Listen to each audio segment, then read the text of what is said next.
Okay, here we go. I picked up this block. Basically, this block was free. It's roller.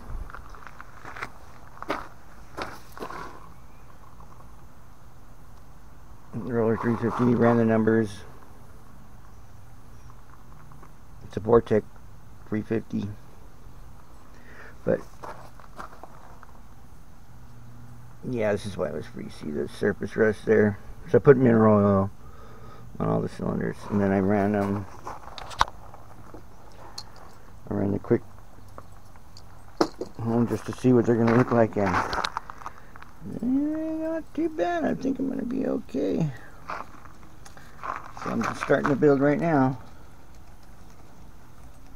Just letting you guys know. I'll show you the progress as it goes, but